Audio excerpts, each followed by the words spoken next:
Out in my drawers of odd electrical bits and pieces downstairs, and I was looking for a plug. I found this rather ancient one, but actually it's quite nice having an old brown plug on a set of this kind rather than some modern white plastic thing.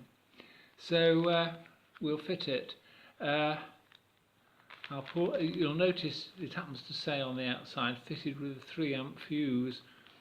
A 3-amp fuse is the appropriate fuse to have in a 13-amp plug with a set of this kind. So I'll check that there is in fact a fuse in there and start wiring it up. I'll pause the video for a second. I've taken the cover off the plug and I've just attached, there is a 3-amp fuse inside, I've just attached the two sides of the meter to the two ends of that fuse to check that the fuse is good, and yes, the needle's wobbling about a bit on the meter because the connections aren't very good, but the fuse isn't blown. It's got continuity through there. It never can be taken as read that anything works. When you're doing repair work and service work of this kind, take nothing for granted, and I'll tell you how I learned that lesson. Now over here we've got my 1937 HMV radiogram, which is actually on at the moment.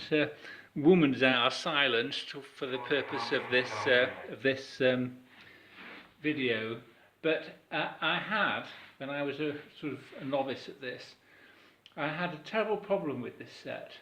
It was working beautifully, and then it started making terrible noises, like really serious short circuits, and I had the whole thing in bits. There's a large auto changer in the top.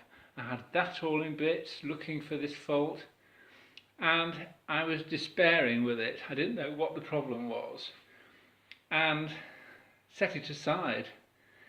Plugged a standard lamp into the wall socket, and the standard lamp was flickering, and it proved to be a loose wire in the wall socket. So don't take anything for granted. Check everything, even the most basic things, because then it will save you from a lot of pain by eliminating the obvious. Right, I've installed the flex in the plug. You can see the detail. I had marked the one that we've established as the one that should be connected to the neutral. I think once or twice I've used the word negative in respect of the mains. It's not positive and negative with mains, it's live and neutral. The one that should be connected to the neutral, and that's the one I've done. That's the live connection. There's no connection to the earth in the mains via this plug. We've checked the fuse is okay, so I'm going to put it back together now, and I'll just verify that we've got the right side to the neutral when it's all back together. There's the negative lead of the meter connected to the metalwork of the chassis again.